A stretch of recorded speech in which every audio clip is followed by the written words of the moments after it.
أهل الذكر إن كنتم لا تعلمون.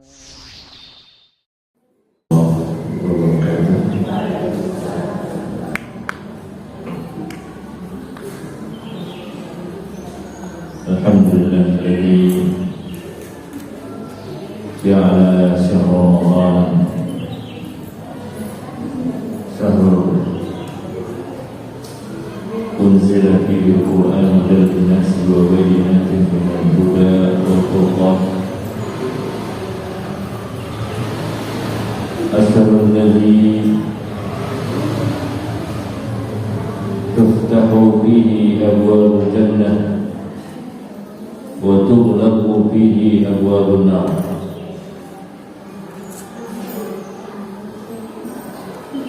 صلوات الله وسلامه على نبينا محمد بن عبد الله وعلى آله وأصحابه ومن سار على نهجه واتبع هداه إلى يوم الدين. وقال تعالى: يا أيها الذين آمنوا اتقوا الله حق تقاته ولا تموتن إلا وأنتم مسلمون. وقال أيضا: يا أيها الذين آمنوا اتقوا الله وقولوا قولا سديدا يصلح لكم أعمالكم ويغفر لكم ذنوبكم ومن يطع الله ورسوله فقد فاز فوزا عظيما. أما بعد، فيا أيها المسلمون والمسلمات rahimani wa rahimakumullah ta'ala. Ibu-ibu yang dimuliakan Allah Subhanahu wa taala, begitu banyak nikmat yang Allah berikan kepada kita semua sebagai seorang mukmin yang diliputi berbagai keistimewaan dan kenikmatan serta anugerah dari Allah Subhanahu wa taala. Patutlah kita memperbanyak memuji dan bersyukur kehadirat Allah Azza wa Jalla. Dan sebagai umatnya Muhammad sallallahu alaihi wasallam, kita patut untuk bersalawat kepada beliau seraya dengan ucapan Allahumma shalli ala Muhammad.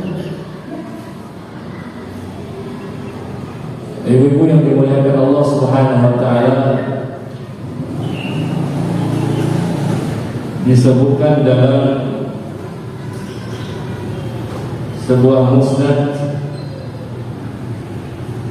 Imam Ahmad, Sunan Ibnu Majah dan yang lainnya, dari hadis Abu Ayyub Al-Ansari radhiyallahu anhu bahwa ada seorang laki-laki yang datang menemui Rasulullah sallallahu alaihi wasallam seraya berkata, "Alimni wa awjis." Beri aku nasihat yang singkat. Lalu Nabi sallallahu alaihi wasallam bersabda, "Idza kunta fi salatika fasalli salatan muwaddi'."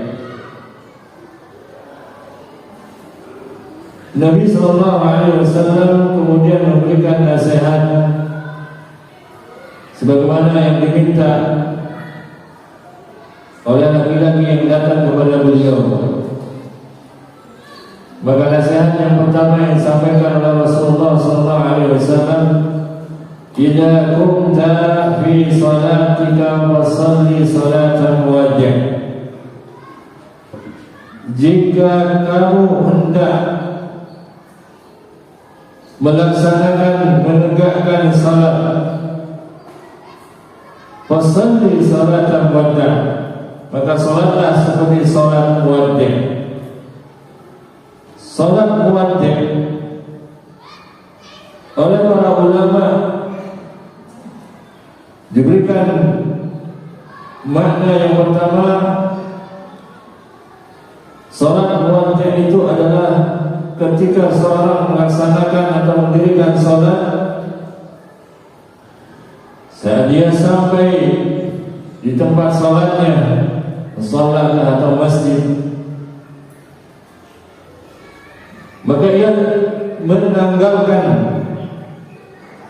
semua perkara dan urusan dunianya dan fokus pada ibadah salat yang akan dan sedang dikerjakan. Ini makna yang pertama. Makna yang kedua dari salat muwaddi' adalah tatkala seseorang melaksanakan atau mendirikan salat, dia menganggap salat yang dia kerjakan saat itu adalah salat terakhirnya.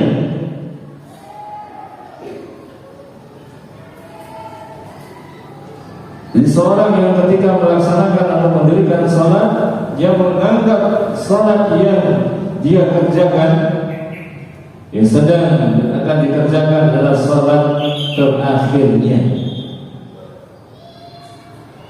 Maka inilah makna dari salat muwaddi'. Kemudian pesan yang kedua atau nasihat yang kedua dari Rasulullah SAW, wala takallam bi kalamin ta'tadiru minhu walad. Janganlah mengatakan sesuatu yang membuatmu meminta maaf di kemudian hari. Di sini Rasulullah SAW memberikan nasihat yang sangat penting dan bermanfaat, lebih-lebih dan terkhusus di zaman sekarang.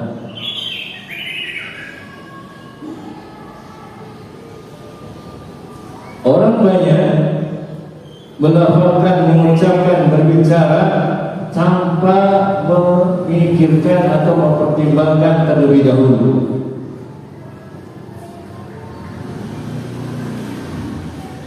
Beda dengan para ulama salaf. Tidaklah mereka berucap, mengatakan sesuatu atau berbicara sesuatu, melainkan setelah ia mempertimbangkan kemaslahatan dan kemudaratannya.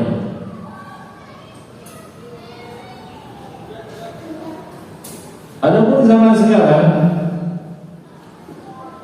cenderung banyak orang berucap, berbicara, entah dengan lisan maupun dengan tulisan atau ketikan jarinya, tanpa mendahului berpikir, mempertimbangkan apakah perkataan, statement, pernyataan maupun tulisannya itu ada manfaat atau justru mendatangkan kemudaratan. Bahkan cenderung mereka tidak mempedulikan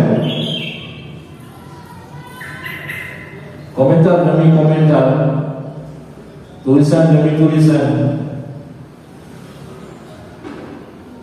sehingga hal demikianlah banyak yang menjadikan seorang menyesali atas pernyataan atau komentar yang telah terucap atau tertulis dan terekam digital. sehingga sulit bagi yang telah mendengarkan atau menyimak atau membaca untuk melupakan apa yang telah terucap maupun tertulis. Bahkan pernah sahabat Mu'adz bin Jabal diberikan nasihat berkaitan dengan penjagaan dan pemeliharaan lisan kita ini, dengan pernyataan wa inna lamu'akhiduna bima natakallam fihi, maka sesungguhnya kita akan berdosa, dihukum atas apa yang kami ucapkan. Maka Nabi SAW mengatakan wa hal yakubun nas ala wujuhihim wa hal yakubun nas fi wujuhihim aw ala wujuhihim illa fi jahannam illa hasaida al-sinatihim, kama qala Nabi sallallahu alaihi wasallam.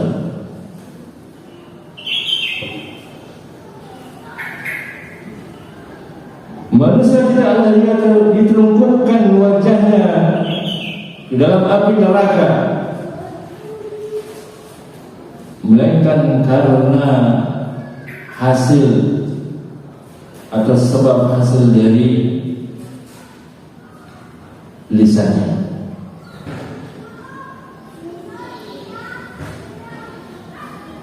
Maka oleh karena itulah kehati-hatian dalam berbicara,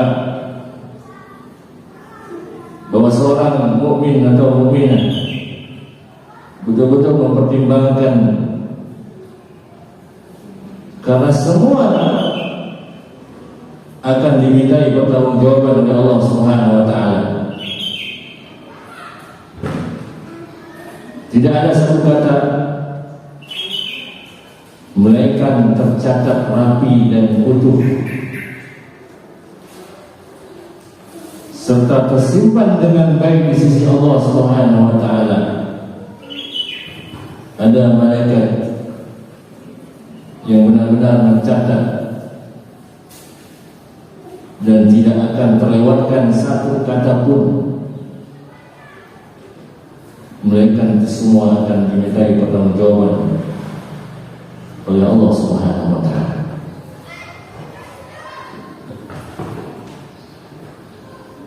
Kemudian nasihat yang ketiga disampaikan Rasulullah SAW terhadap laki-laki dari menemui beliau. Wajma'il al-ya's mimma fi yadin nas, berputus asa terhadap apa yang ada pada manusia. Apa makna dari nasihat yang terakhir ini yang disampaikan oleh Rasulullah SAW? Ini menunjukkan bahwa kita diperintahkan untuk senantiasa hanya bergantung kepada Allah Subhanahu wa taala,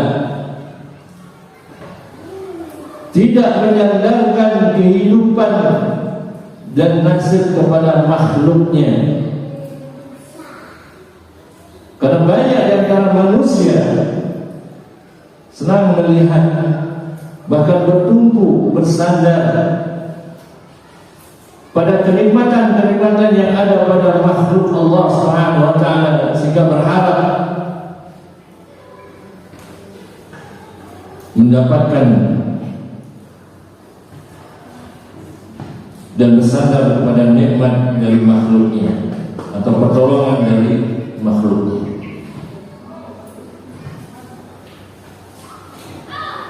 Padahal jika dia melakukan hal itu, sesungguhnya dia telah menanam bibit kekecewaan karena berharap bersandar kepada selain Allah Subhanahu wa taala.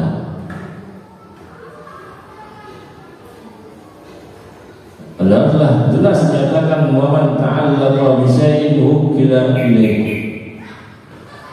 Barang siapa yang bergantung kepada sesuatu selain Allah Subhanahu wa taala, wukila ilaihi, maka Allah akan menyerahkan hamba itu kepada sesuatu dan yang dia bergantung kepadanya.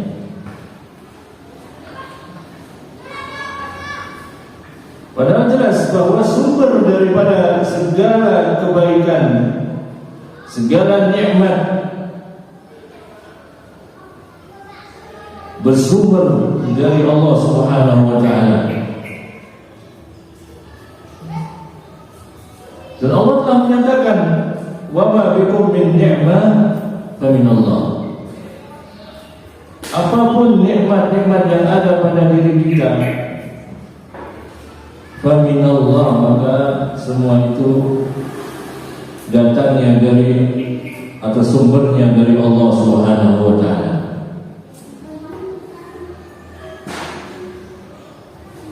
Dari nasihat ini, 3 nasihat yang disampaikan Rasulullah SAW mengingatkan kita bahwa kehidupan kita di dunia adalah kehidupan yang sementara, yang kelak kita akan tinggalkan, bukan tujuan utama. Sehingga ini akan menyadarkan dan merubah mindset seorang hamba terhadap dunia yang saat ini sedang ia tempati. Dan sebab nasihat ini juga menyadarkan bahwa ketika ibadah tidak sungguh-sungguh dilakukan, ia tidak merasa bahwa ini adalah ibadah yang bisa jadi ibadah terakhir yang bisa dia lakukan. Jika dia tidak merasakan hal itu, kecenderungan dan banyak terjadi seorang akan melakukan ibadah dengan sekedarnya saja. Yang penting telah melaksanakan, yang penting telah menggugurkan kewajiban, telah melepaskan dan menggugurkan kewajiban. Ini banyak terjadi karena dia tidak merasa bahwa kelak dia akan meninggalkan dunia ini, bahwa kematian akan senantiasa datang dalam kehidupannya. Sebagaimana seorang membebaskan lisannya berbicara apa saja, mengomentari apa saja, karena dia merasa bahwa dia hidup lama, dia akan hidup lama. Dia merasa bahwa kematian sangat jauh dari kehidupannya, sehingga merasa bebas untuk berbicara, berkomentar, dan mengatakan segala hal yang dia tahu, menyampaikan segala hal yang dia pernah dengar, dan dia tidak pernah mempertimbangkan bahwa itu akan dimintai pertanggungjawaban setelah kematian berlalu. Demikian juga sebab tidak hadirnya kematian di dalam hidupnya, sehingga dia merasa bahwa kenikmatan dunia lebih dia pentingkan, lebih dia kejar, dan bahkan bergantung kepadanya, sehingga memalingkan kebergantungannya, penyandaran dirinya kepada Allah Subhanahu wa taala sebagai zat dan sumber dari rezeki dan kebaikan.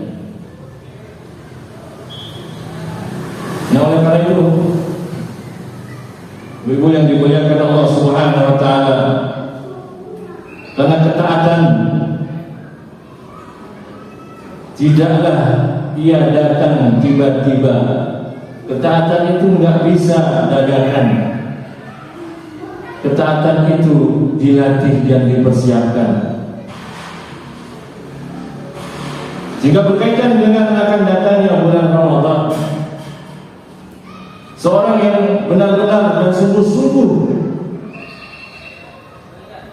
dan bahagia akan datangnya Ramadan, ia mesti akan benar-benar menyambutnya dengan baik. Karena dia mesti akan menganggap Ramadan yang beberapa hari ini akan sampai kepada kita menjadi Ramadan terakhir baginya.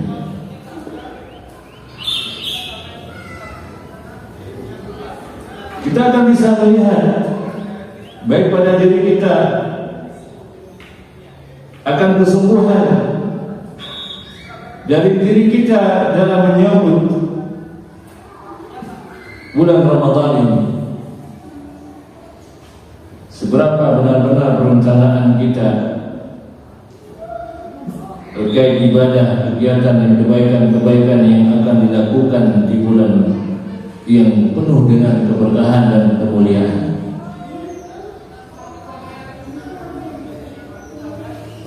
Sebagaimana yang tadi nasihat yang disampaikan oleh Nabi kita Muhammad SAW,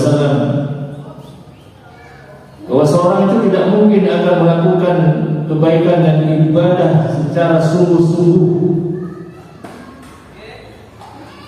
jika dia tidak menanamkan kesadaran dan banyak mengingat daripada kematian. Dan Nabi telah mentahkan dalam hadisnya, aksiru bizikri hadhil ladzat, perbanyaklah mengingat kematian. Yang menghilangkan kenikmatan-kenikmatan maksudnya adalah kematian. Kita banyak lalai, terlena karena gemerlapnya kenikmatan daripada dunia. Banyak di luar sana yang mengabaikan seruan-seruan azan karena terlalaikan dari aktivitas dan kenikmatan-kenikmatan duniawi. Bahkan ada yang dengan sengaja meninggalkan ibadah salat karena pundi-pundi duniawi. Ada yang dengan benar sengaja dan bahkan tidak merasakan sedikit penyesalan atau ganjalan di dalam hatinya karena meninggalkan perkara salat hanya untuk mengejar materi-materi duniawi. Padahal itu semua sumber dan datangnya dari Allah Subhanahu wa taala, dari Rabbul Alamin,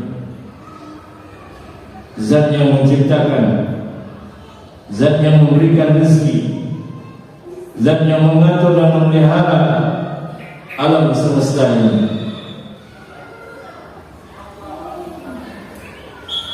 Maka dari itu, ibu-ibu yang dimuliakan Allah Subhanahu wa taala, mari kita belajar mengevaluasi dan introspeksi dari Ramadan yang telah kita lewati. Seberapa maksimal dan optimal dari ibadah-ibadah yang kita lakukan di dalamnya. Atau mungkin kita sering menganggap bahwa Ramadan nanti juga akan kita temui lagi dari tahun ke tahun, sehingga kita tidak maksimal baik dalam menyambutnya maupun mengisi hari-hari dan malam-malam di bulan Ramadan. Mari kita melihat dan merenung sejenak apa yang diharapkan oleh orang-orang yang saat ini sudah berada di alam barzakh. Segala yang pertama adalah mereka berharap dikembalikan ke dunia ini walau sesaat untuk melaksanakan ibadah salat yang ia tinggalkan. Berharap dia memperbaiki ibadah salatnya yang ia tidak sungguh-sungguh melaksanakannya. Ia ingin mengerjakan dan mendirikan salat yang ia telah tinggalkan semasa hidup di dunia. Begitulah penyesalan akan datang saat seorang hamba berada di alam barzakh, akan menyadari betapa amal saleh lebih dia butuhkan daripada pundi-pundi atau materi-materi duniawi, jabatan, tahta, kekayaan dan lain sebagainya. Kelak hamba itu akan menyadari ketika ia sedang berada di alam barzakh. Maka sholat inilah yang ia akan sadari betapa pentingnya, betapa bermanfaatnya, yang dapat menyelamatkannya dari siksaan dan fitnah di alam barzakh.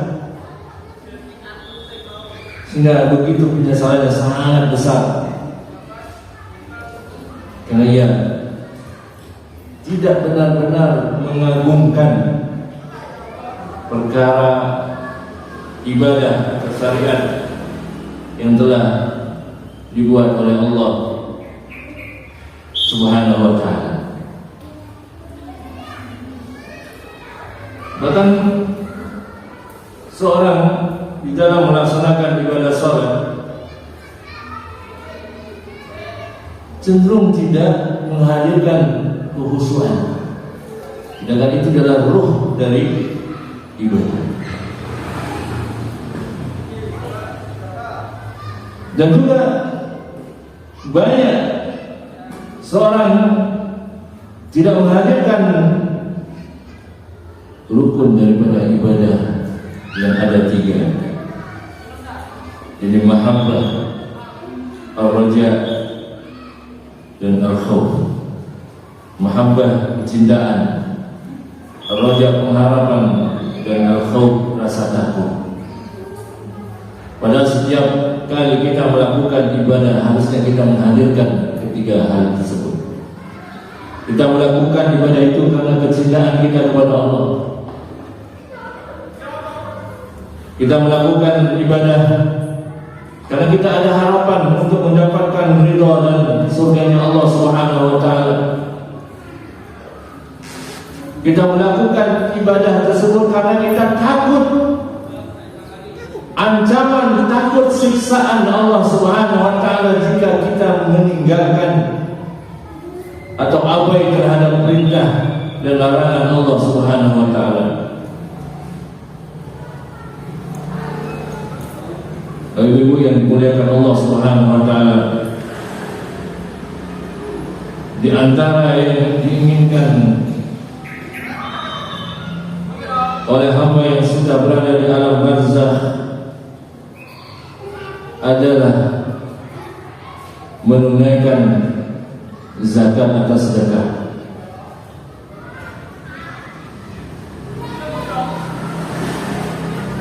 Dan hal ini banyak yang menyesal akan hal itu. Bahkan diabadikan oleh Allah Subhanahu wa ta'ala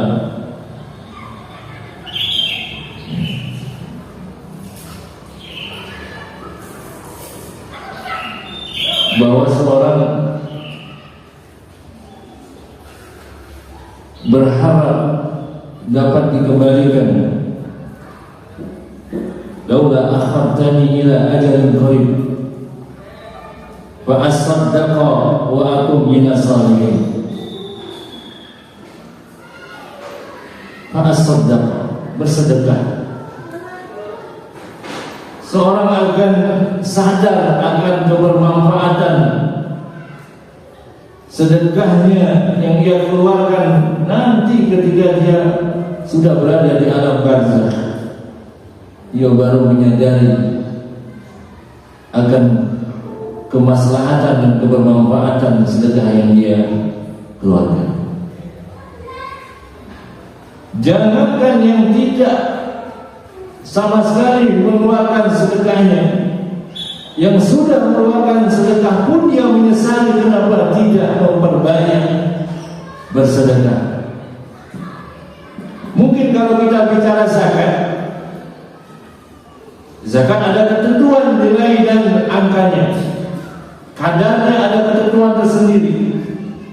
Tapi berbeda ketika berbicara mengenai sedekah. Dia tidak ada batasan kadar dan nominal atau angka. Semakin banyak seorang bersedekah, semakin sering seorang bersedekah, maka semakin banyak manfaat, pahala dan keberkahan yang akan didapatkan dari Allah Subhanahu wa taala. Ramadan datang adalah sebagai bentuk bulan di mana Nabi sendiri sallallahu alaihi wasallam memperbanyak bersedekah. Bahkan disebutkan dalam sebuah riwayat beliau sangat jawab, sangat dermawan. Kedermawannya itu seperti angin yang kencang bertiup, saking dermawannya. Kenapa? Karena pahala yang sangat besar bersedekah dilakukan di bulan Ramadan.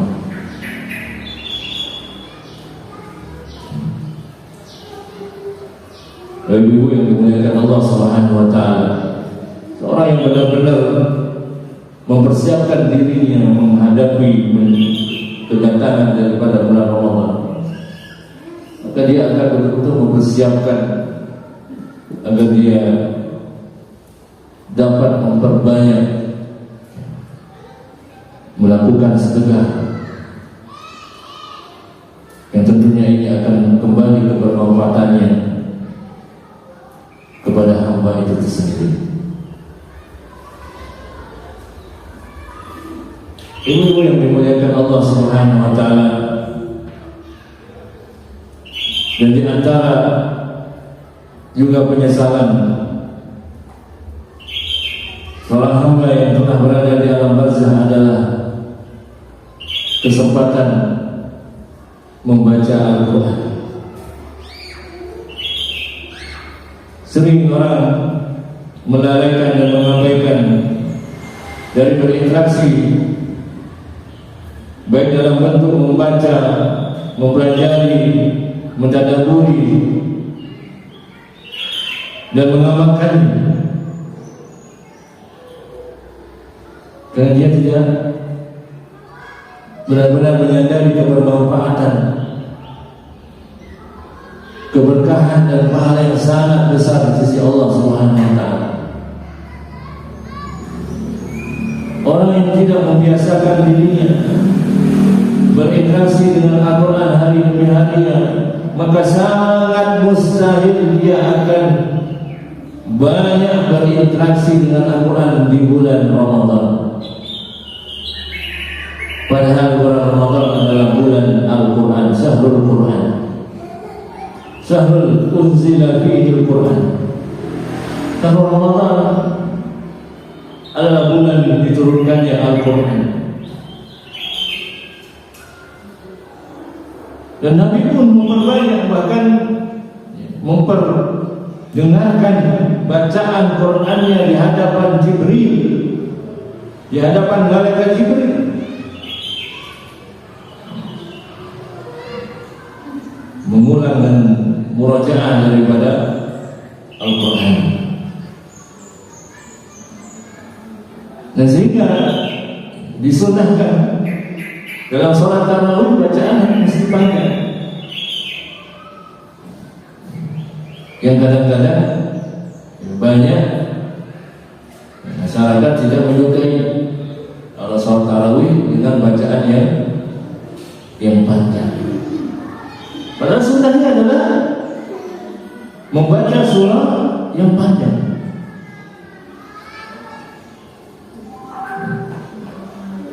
Karena banyak yang menolak, bahkan kadang-kadang sebagian tokoh menolak kalau tarawih itu dibacakan surah yang panjang. Bahkan membawa hadis yang berkaitan dengan meringankan bacaan sholat ketika mengimami. Padahal kalau ditelaah, dibaca penjelasan dari hadis itu dalam kitab-kitab hadis, bahwa hadis tersebut bukan ditujukan kepada sholat sunnah, tapi kepada sholat maktubah, sholat wajib, sholat lima waktu. Sholat imam mengimami sholat lima waktu, terutama yang sahar, maghrib, isya, dan subuh, maka ringankan bacaan surahnya. Adapun berkaitan dengan sholat sunnah, terutama pada sholat tarawih, tidak disunahkan oleh Rasulullah SAW untuk memperpanjang bacaannya. Mungkin para sahabat ada sampai bersandar pada tongkatnya, ada yang duduk, karena saking panjang bacaannya yang dibaca. Dan itu memang sunnahnya, karena dia adalah bulannya Al-Quran. Maka setiap malam selain Al-Quran itu dibaca dalam salat-salat, juga dibaca, ditadaruskan, dipelajari, ditadaburi.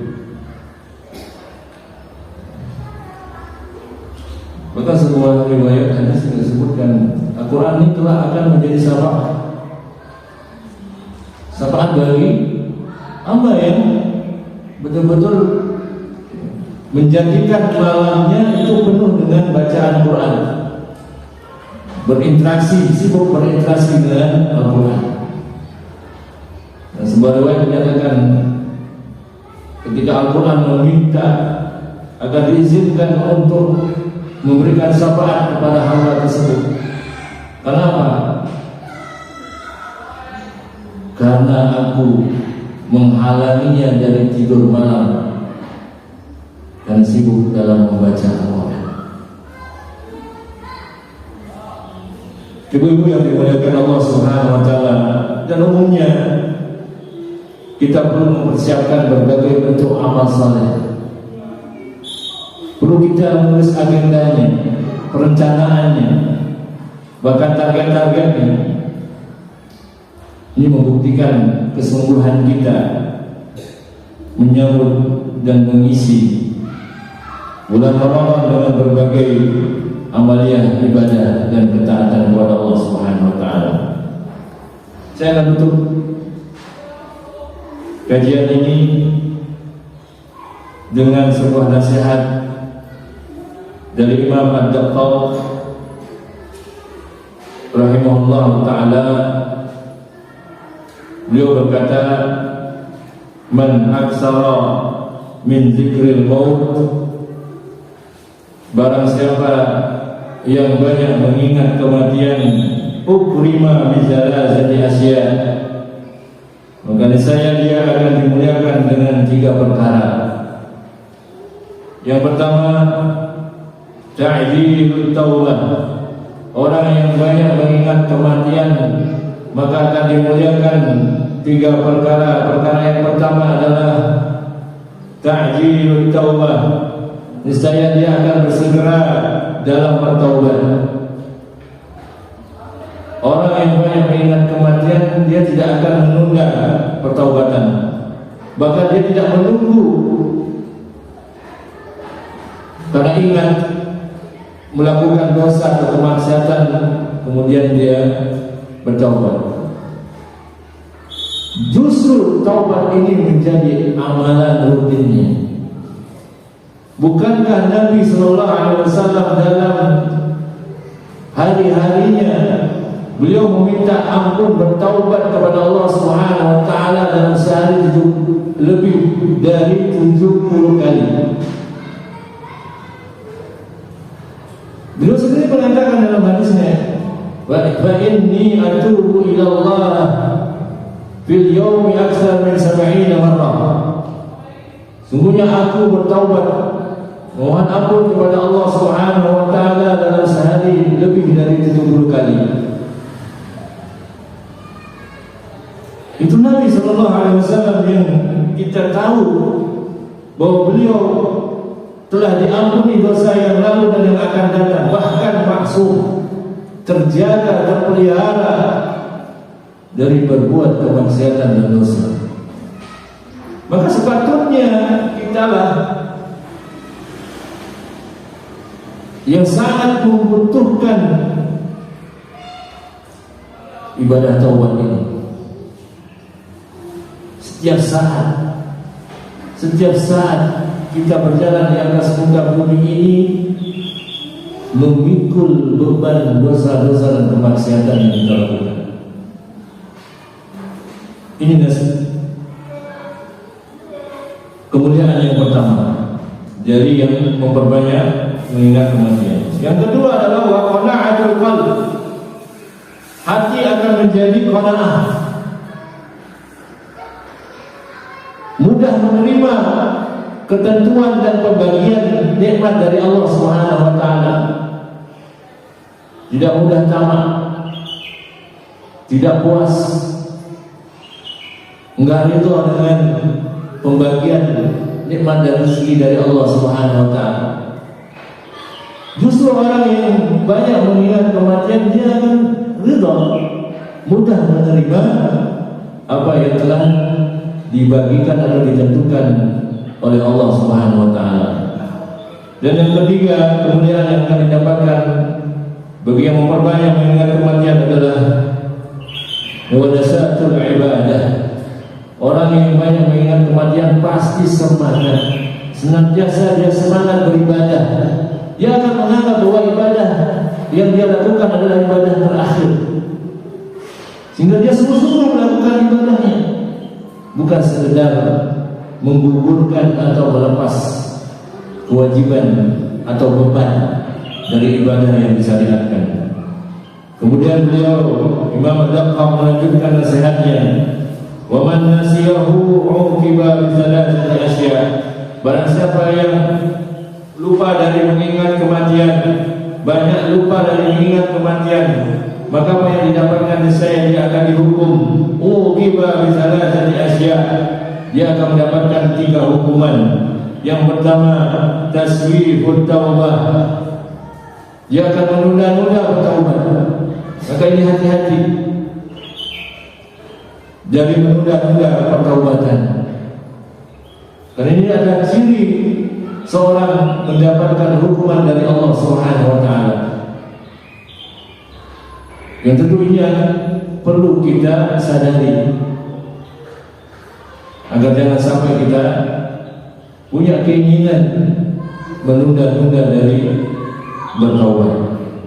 Hukuman yang kedua adalah wa tarkur ridha wal kabahi.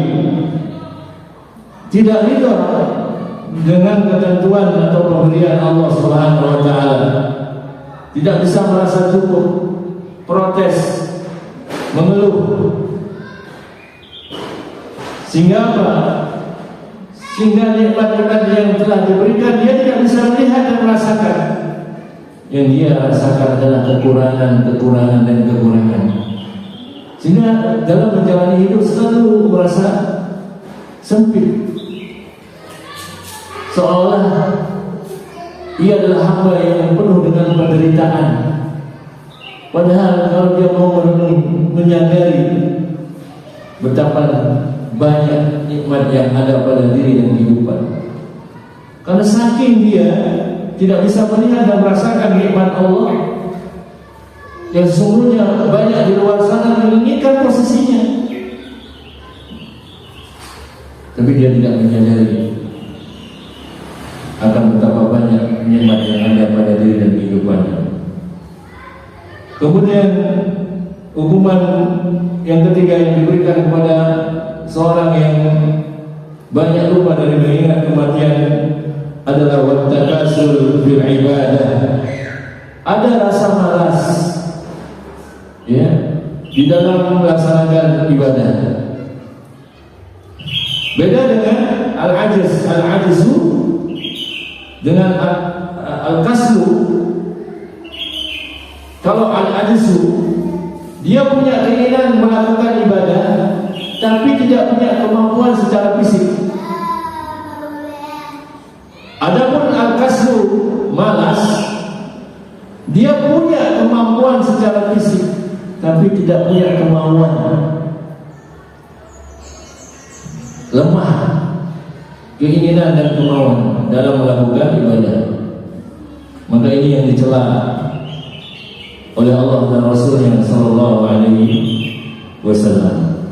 Demikian ibu-ibu yang bisa kami sampaikan, semoga menjadi renungan kita bersama dan pengingat serta insight dan penyemangat dalam kita menyambut dan mengisi nantinya hari-hari dan malam-malam di bulan Ramadan.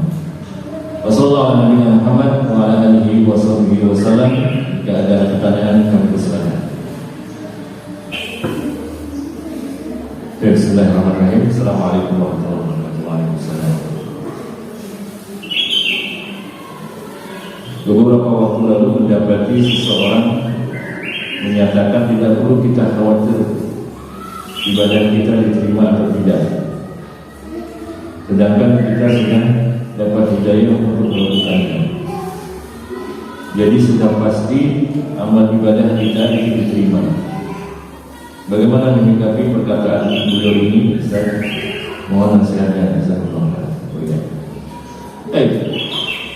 Kaitan dengan pernyataan statement yang disampaikan oleh seorang ustaz, memang yang menjadi tugas kita adalah menanam keyakinan bahwa ibadah yang kita lakukan diterima oleh Allah Subhanahu wa taala. Inilah salah satu rukun daripada ibadah, roja.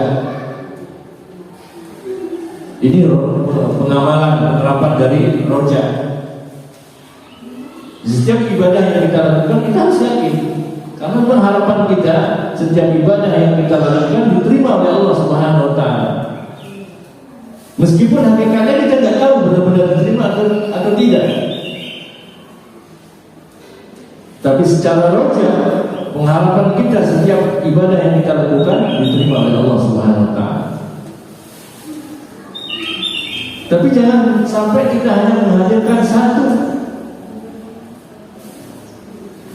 Kita tidak menghadirkan mahabbah, tidak menghadirkan al-khawf.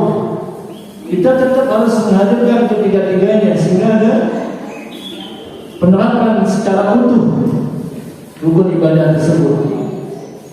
Kita melakukannya setiap ibadah itu karena dorongan kecintaan kita kepada Allah.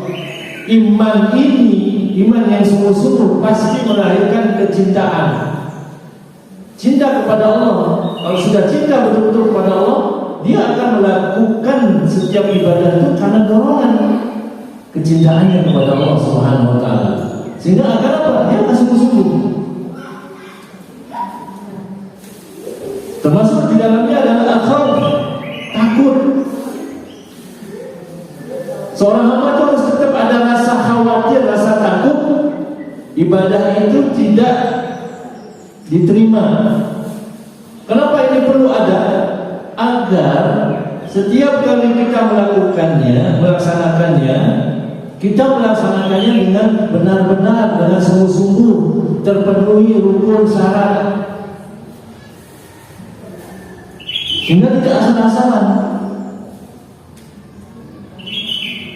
Karena bahayanya seorang hanya menghadirkan roja, tenang aja, kita sedang melakukan, masa tidak diterima sih. Ini bahaya. Sehingga nanti akhirnya dia akan sekedar kita menggugurkan, dia melaksanakan, sekedar melaksanakan kewajiban. Maka ketiga hal ini, ada mahabbah, ada roja, ada khauf, itu nggak boleh dipisah-pisah, nggak boleh parsial. Maka ketiga hal ini harus ada pada setiap ibadah yang kita lakukan. Allah Ta'ala. Kemudian pertanyaan berikutnya, Bismillah, izin bertanya. Ini keluar dari tema. Yang pertama, apabila ikan dikasih makan bangkai, bagaimana hukumnya? Bolehkah ikan tersebut dimakan? Kemudian yang kedua, anak susuan perempuan, bagaimana hubungannya dengan bapak susuannya? Apakah mahram? Begitu juga dengan saudara-saudara bapaknya. Baik. Yang pertama, berkaitan dengan ikan yang dikasih makan bangkai, maka hukumnya ini berkaitan dengan fikih. Sependek pengetahuan kami,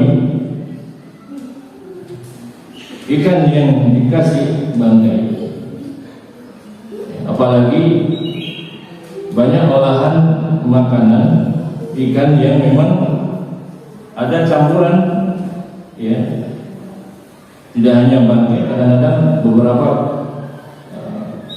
kotoran-kotoran binatang lainnya atau hewan lainnya, kemudian diproses, maka jadi sebuah makanan yang diberikan kepada ikan. Bahkan ikan di laut tidak seluruhnya memakan makanan yang bukan dari bangkai, yang artinya secara hukum seorang yang mengkonsumsi ikan yang diberikan asupan makanan dari bangkai, maka hukum dari memakan ikan tersebut adalah boleh. Kemudian yang kedua, terkait hukum hubungan anak susuan, maka otomatis ya anak susuan akan jadi mahram. Mahram di sini adalah tidak boleh dinikahi.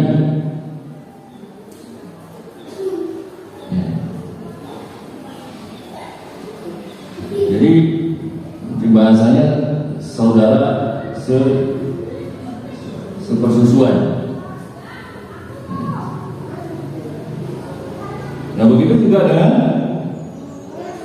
ya, yang berkaitan dengan hubungan kekerabatan lainnya seperti saudara-saudara,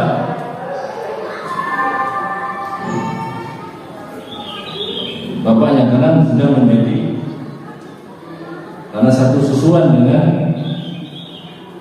satu ibu, beda dengan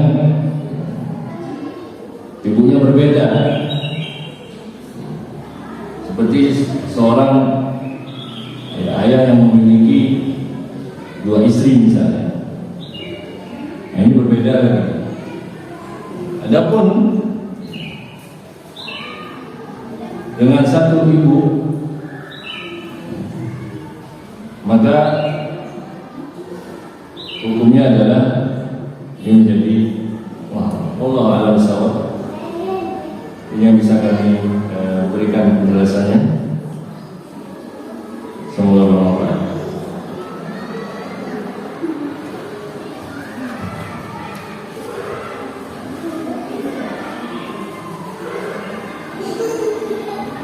Baik, kalau tidak ada pertanyaan lagi, kami tutup dan akhiri dengan doa kafaratul majelis. Alhamdulillah, syada la ilaha illallah wa syada wa atubu ilaik. Wassalamualaikum warahmatullahi wabarakatuh.